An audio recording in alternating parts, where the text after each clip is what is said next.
1064 Blue Boat Home.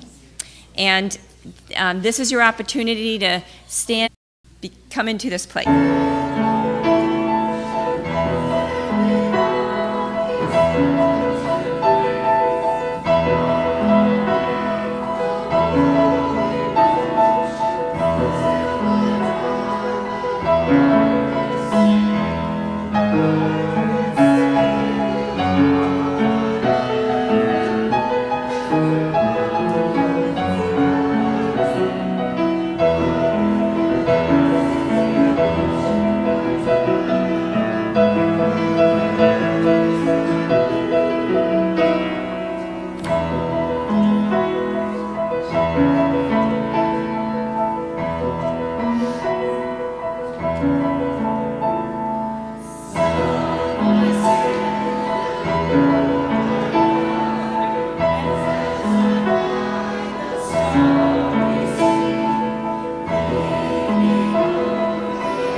That's a beautiful song. We'll have to do it more often so we're more comfortable with it.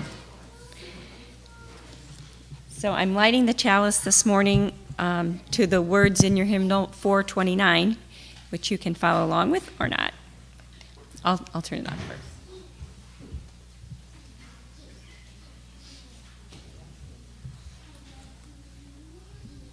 Come into this place of peace and let its silence heal your spirit. Come into this place of memory and let its history warm your soul. Come into this place of prophecy and power and let its vision change your heart. My name is Barb Eglinton, and I'm your service leader this morning. I welcome everyone to the Universalist Unitarian Church of Farmington. Our minister, Reverend Leonetta Boulezi, is out of the pulpit today. We have a guest speaker, Jeff Thomakos, who we'll be hearing from later, and I'll tell you a little bit more about him later. I'd like to extend a special welcome to any visitors. Please join us for coffee and conversation after the service downstairs.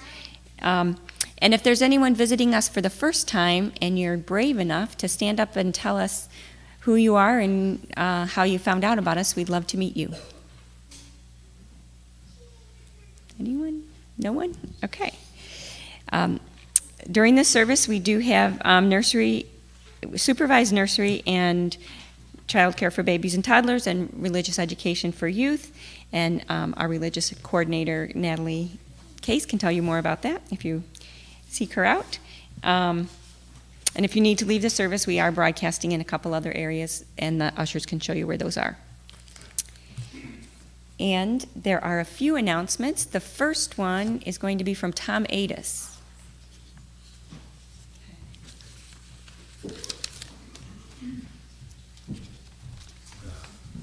Good morning, everyone.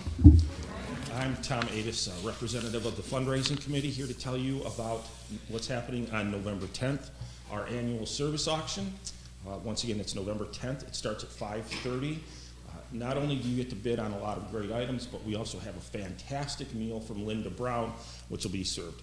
It's $20 if you pre-register. You can pre-register and see me. I'll be downstairs in Adams Hall after service. You do not have to pay today. I can take your $20 and put it on your bill for the end of the night.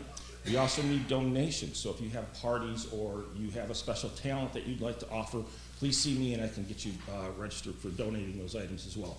Once again, November 10th, 5:30, and if you've got any questions or anything, just see me afterwards. Thank you. Thanks. Kevin Smith.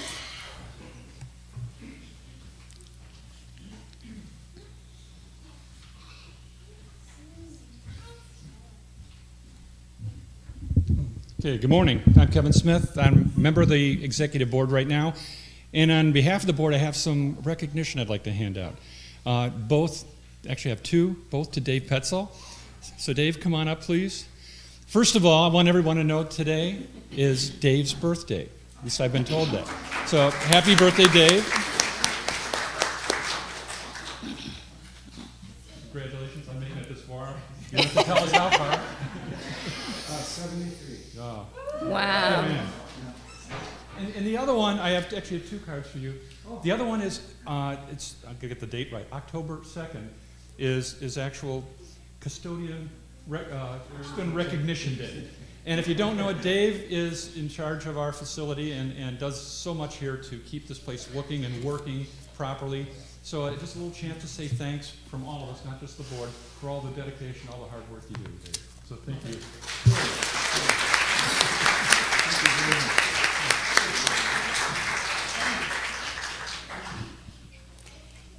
There are more announcements in your order of service, so you can check those out. I just want to highlight a couple. Margaret Sullivan will be teaching a yoga class beginning on October 3rd at 11:30 in Adams Hall. And she's also doing a Paths to Higher Consciousness, which happens once a month on the first Thursday of the month. So that will be Thursday evening at 7 o'clock. And there's also a new UU class next Sunday, is that right? The 7th, right after the service. So if you've been attending for a while and are considering membership and have questions, you can see Kevin Smith about the new UU class that will be next Sunday. Please join us for the next hymn, number 300, with Heart and Mind, and stand as you are willing and able.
Please join me in our litany of gathering on page 3. This is our sacred time and space. to renew our spirits, to explore the mystery, and to share our joys and sorrows. With you, I find strength. With me, you can share your deepest self. We share triumphs. We share failures. We share joy. We share sorrow.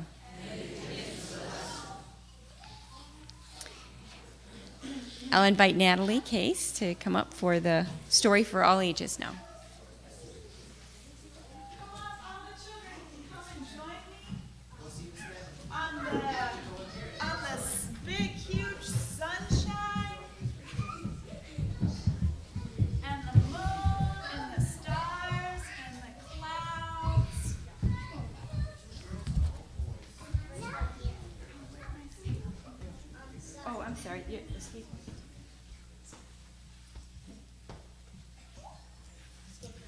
So this is my skateboard, and I do actually ride it sometimes. Isn't it pretty? Yeah, I was just going to say it's very beautiful. Thank you, Will. I love to ride this thing too. Ooh. And you know, I don't know. Yeah, it looks kind of like that. You're right. Good observation. That looks like a popsicle. It does. No, Yeah, it is. And some people actually call it a popsicle stick.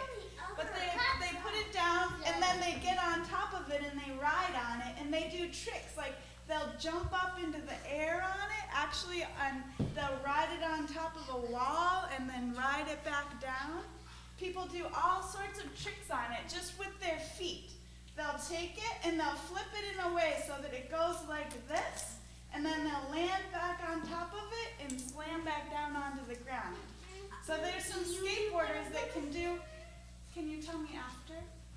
I have kind of a long story to get through. Okay, so there is this skateboarder. His name is Rodney Mullen. Does anybody know who Rodney Mullen is? Me. You know who it is? Yeah. Not me. Yeah. Well, I'm gonna tell you about him. So Rodney Mullen is a skateboarder who has invented. He's done things on the skateboard that nobody else did before. And do you know how he creates new tricks?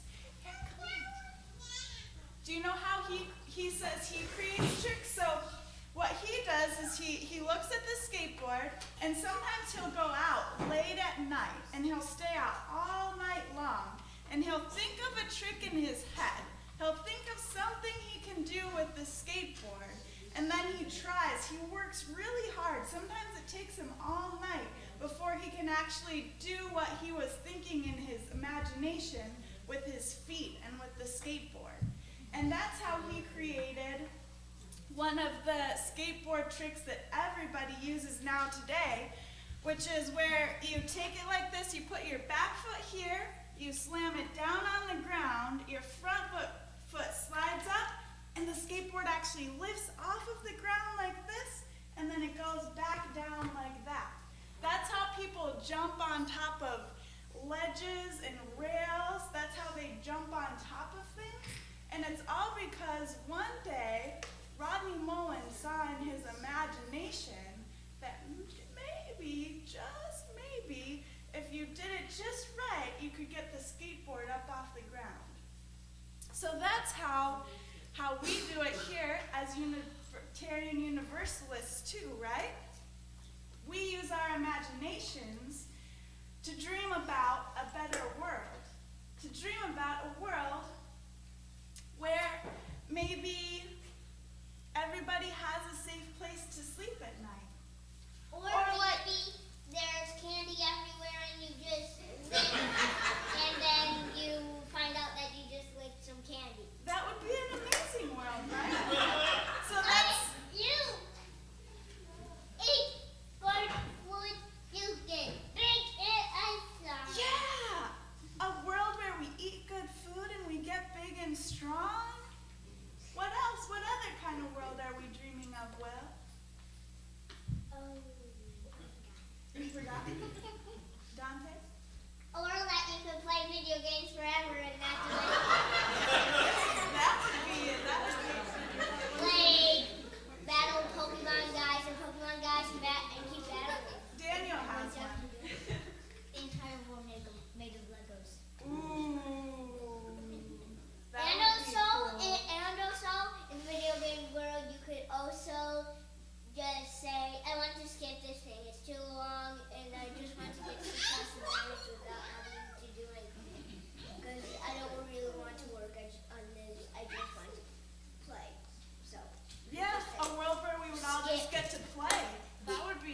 sweet.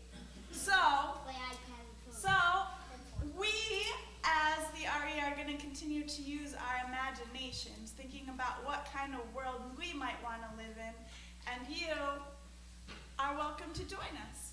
So as we go out, I would love it if you could sing us out to our And you could just our go jump in a portal and go to another kind of world, and go to another kind of world, and go to another kind of world, and then do that other side.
A perfect heart is one that has known love, loss, joy, and sorrow. The perfect heart is one that can be shared. You are invited to share your first name and a brief joy or sorrow as we gather in our hearts of perfection. Your brevity allows time for all to share their thoughts. Please line up on the side aisles to share a joy or a sorrow. We as a beloved community will direct our energy, prayers, and meditation toward your sharing as a gift of compassion and strength. And you may light a candle to acknowledge.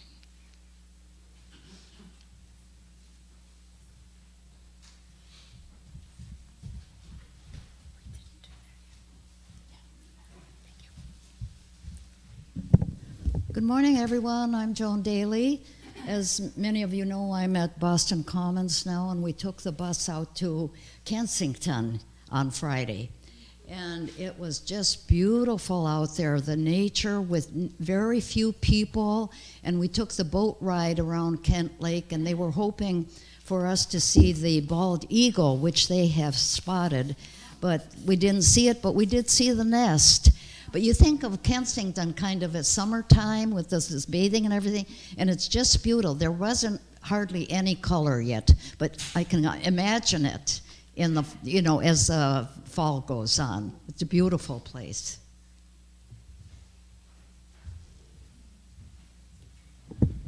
Hi, Gloria Tweedy, from the Social Action Committee. Just want to thank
We give generously to support this church where love, justice, and equality inspire our acts of service and compassion. We dedicate these gifts to God.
Very nice. Now it is my great pleasure to introduce Jeff Thomakos, who will be our guest speaker today.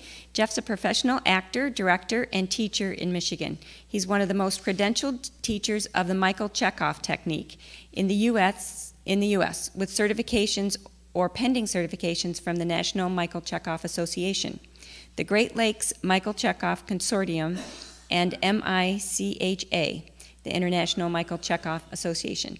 And Michael has been a member for about a year with his wife, Kaja, and sons Daniel and Ella. Please help me welcome Jeff.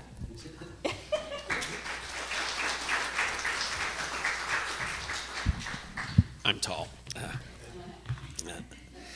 In a few moments, I will be talking about some of the teachings of Michael Chekhov, a famous actor, director, and teacher from the first half of the 20th century. So I thought it might be helpful if I introduce you to the man I'm going to be referencing. Deep within ourselves are buried tremendous creative powers and abilities, but they remain unused so long as we do not know about them, so long as we deny them. Michael Chekhov. Born in 1891 in Russia, Michael Chekhov was the nephew of celebrated author Anton Chekhov and one of Russia's most honored actors. He started his career as a star pupil of Konstantin Stanislavski and became part of the 20th century revolution in acting. After heading the second Moscow Art Theater studio, he was forced into exile, leaving Stalinist Russia in 1928 due to political pressure. Over the next 10 years, he worked in Europe as an actor, producer, director, and teacher before settling in England in 1936. He was invited by Beatrice Straight to establish the Chekhov Theater Studio at Dartington Hall. It was here, with a group of actors, that he developed the foundation for his method. In 1938, with the onset of war, Chekhov relocated the Chekhov Theater Studio to Ridgefield, Connecticut. He formed the Chekhov Theater Players, a professional theater company, and toured their productions around the United States. The company disbanded after they lost their male actors to the war, and Chekhov moved to Los Angeles.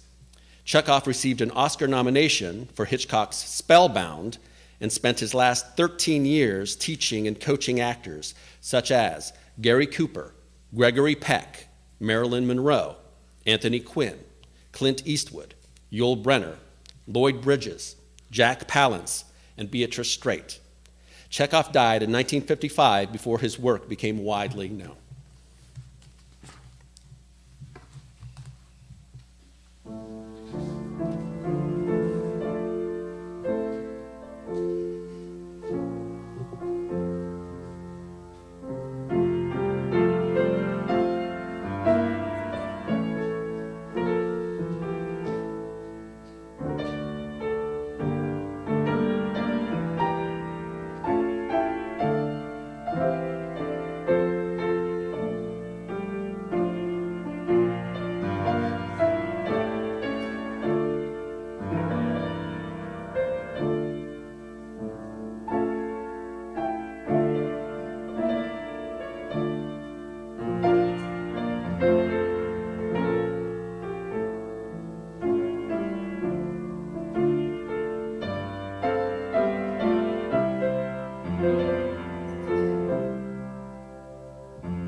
Hi.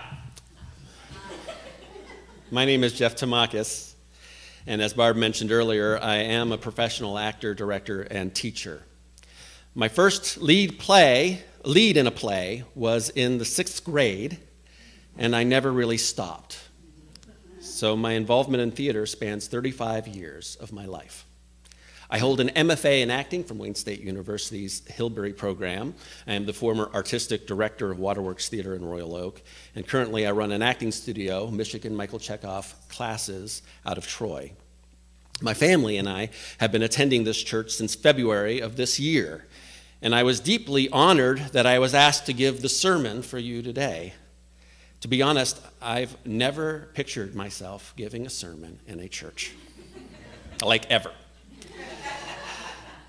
But I was talking a bit about myself to our friends, Kelly and Mark, that I'm an acting teacher, and how I feel that the style of acting that I teach can help everyone, even non-actors, and they were kind enough to recommend that I tell everyone a little bit more about it.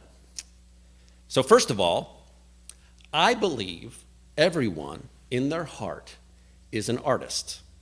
I'm not just talking about the accountants who do improv or the history teacher who can sing you the entire Gilbert and Sullivan songbook.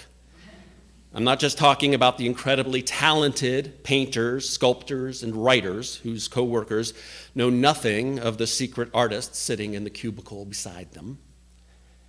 You don't have to pick up a paintbrush to be an artist. You must simply possess creativity and a willingness to use it. Without creative thought, how could anyone start a business, become an entrepreneur, or have an original idea? Without possessing the soul of an artist, how can one simply appreciate a beautiful day, or a piece of music, or the color in our lovely